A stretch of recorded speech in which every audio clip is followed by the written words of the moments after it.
Hi மக்களே, அனைவருக்கும் வணக்கம். எனக்கு வந்து 2 ஆண் பிள்ளைகள். 3வது வந்து 2வது குழந்தை பிறந்த பிறகு 3வது உங்களுக்கு குழந்தை வேணுமா இல்லை ஆப்ரேஷன் பண்ணிடலாமா அப்படின்னு கேட்டாங்க. இல்லைங்க வேணாம் அப்படின்னு சொன்னேன். இல்லைம்மா, உங்களுக்கு 2 ஆண் பிள்ளைகள், நீங்கள் உங்கள் பெண் பிள்ளை வேணும்னு சொல்லிட்டு உங்களுக்கு ஆசை இருக்காதா? ஏன் நீங்கள் ஆப்ரேஷன் ஒத்துக்கிறீங்க? நீங்கள் வந்து 3வது குழந்தை வந்து தாராளமாக பெற்றுக்கலாம். பெண் பிள்ளை வந்து உங்களுக்கு வேணும் அவசியமா, அதனால் நீங்கள் 3வது குழந்தை பெற்றுக்கலாம் அப்படின்னு சொன்னாங்க. நான் அட கடவுளே, 3வது ஒரு குழந்தையா? என்னென்னா ஒன்றும் பிரச்சனை இல்லைங்க. 3வது குழந்தை பெற்றுக்கிறது பிரச்சனை இல்லை. 3வதும் பையனாக பிறந்துச்சின்னு வச்சுக்க எந்த பிரச்சனையும் கிடையாது. அதுலேயே வந்து ஒரு பெண் குழந்தை பிறந்துச்சின்னு வச்சிங்களா, அவ்வளோதான். எங்கள் மாமா ஓடிடுவார் வீட்டை விட்டு. ஏன்னா பெண் பிள்ளை அவருக்கு பிடிக்காமல் இல்லை, பெண் பிள்ளை அவருக்கு பிடிக்கும். ஆனால் வந்து எதுவுமே வாங்கி தர மாட்டாங்க மக்களே. என்னென்னா நான் வந்து இந்த வீட்டில், எங்கள் வீட்டில் 2 ஆண் பிள்ளைகள், எங்கள் மாமா, நான் மட்டும்தான் பெண். எனக்கு இது வரைக்கும் எங்கள் மாமா பூ வாங்கி கொடுத்தது கிடையாது. ஒரு ஒரு கம்மல், ஒரு பவுனில் ஒரு நகை எடுத்து கொடுத்தது கிடையாது. ஒரு நல்ல ட்ரெஸ் எடுத்து கொடுக்க மாட்டார். வயிற்றுக்கு சாப்பாடு போடுவார். ஆனால் வந்து ஒரு நல்ல துணிமணிலாம் எடுத்து தர மாட்டார். ஒரு கம்மல்லாம் நகை நெட்டில் எடுத்து தர மாட்டார். இப்போ எனக்கு நான் வந்து ஏதோ நம்ம சூழ்நிலை தான், நம்ம வீட்டுக்காரர் இப்படி தான் அப்படின்னு சொல்லிட்டு வேறு வழி இல்லை. நம்ம இதுக்காக நம்ம வந்து அவரை விட்டுட்டும் போயிட முடியாது. அதுக்கப்புறம் வந்து எப்படி சொல்கிறது, அவர்கிட்ட நம்ம தினமும் சண்டையும் போட்டுக்க முடியாது. நம்ம என்ன பண்ண முடியும், இதுதான் நம்ம வாழ்க்கை அப்படின்னு சொல்லிட்டு அட்ஜஸ்ட் பண்ணி நம்ம வாழணும். நான் அட்ஜஸ்ட் பண்ணி வாழ்ந்துட்டுருக்கேன். இதுவே நமக்கு குழந்தைங்க பெண் குழந்தையாக பிறந்துச்சுன்னு வச்சுக்கலாம், அது அட்ஜஸ்ட் பண்ணி வாழுமா? நீங்களே சொல்லுங்கள்.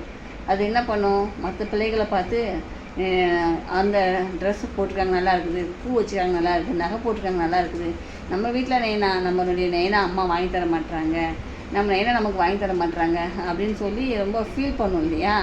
அதுதான் நான் பெண் பிள்ளையே வேணாம். அப்பா 3வது ஒரு பெண் பிள்ளை பிறந்துச்சுன்னா அதை வச்சு இது எதுவுமே இவர் வாங்கி தர மாட்டார். இவர் ஒரு கஞ்சம்.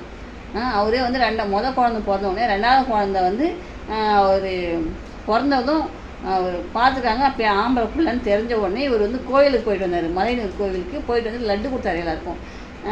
மறுபடியும் ஆண் குழந்தை பிறந்துச்சின்னு சொல்லிட்டு லட்டு கொடுக்குறான்னு சொல்லிட்டு கேட்குறேன். என்ன அம்மா ரொம்ப சந்தோஷமாக இருக்குது, ஆண் குழந்தை பிறந்துச்சின்னு கேட்டேன். ஆமாம், நான் 2வது வந்து ஆண் குழந்தை பிறக்கணும்னு சொல்லிட்டு நான் மலையனூர் கோயிலில் வேண்டிக்கிட்டேன் அப்படின்னு சொன்னார். அப்போ 2வது ஆண் குழந்தைக்கு வேண்டியிருக்காரு. 3வது ஒரு குழந்தை பிறந்து அதுக்கு ஆண் குழந்தையாக பிறந்தா பரவாயில்ல, பெண் குழந்தை பிறந்துச்சுன்னு வச்சிங்களேன் ஒன்றுமே வாங்கி தர மாட்டாருங்க.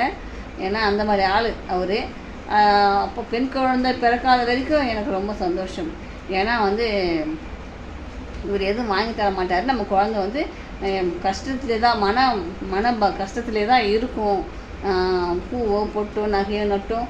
பெண் பிள்ளைங்களும் கொஞ்சம் ஆடம்பரமாக இருப்பாங்க. அதுக்கு வளையல் வாங்கி தரணும், தலையில் போகிற கிளிப்பு அது இதுன்னு போடுவாங்க, என்னென்னமோ செய்யணும். பெண் பிள்ளை ஆண் பிள்ளைங்களுக்கு ஒன்றுமே இல்லை. முடிய வெட்டினது தலையை சீவி தள்ளிட்டு போயிட்டாலும் வேலை முடிஞ்சு போச்சு. ஆடம்பரத்துக்கு ஒரு இதுமோ வளையலோ ஒரு செயினோ ஒரு கம்மலோ அது இது நம்ம எதுவுமே போட போகிறது கிடையாது. ஆம்பளை பிள்ளைங்களுக்கு அதுங்க ஃப்ரீயாக கிடக்குங்க. பெண் பிள்ளைங்கள்லாம் அப்படி கிடையாது இல்லையா? அதனால தாங்க நாங்கள் 3வது குழந்தை வேண்டாம் அப்படின்னு சொல்லிட்டேன். பார்க்கலாம். இப்போ தான் யூடியூப்பில் நிறைய பேர் 3வது குழந்தை பெற்று வச்சுக்கிறாங்க, 4வது குழந்தை பெற்க போகிறான்றாங்க. நாம் மட்டும் 3வது குழந்தை பெற்றா, நாங்கள் மட்டும் 3வது குழந்தை பெற்றா எல்லாம் வேண்டாம் சொல்லிட்டு போகிறாங்க. மறுபடியும் பெண் பிள்ளை வேணுனாலும் நாங்களும் ஒரு முயற்சி பண்ணி தான் பார்க்க போகிறோம். சரிங்களா? சரிங்க, எல்லாருக்கும் குட் நைட், பாய்.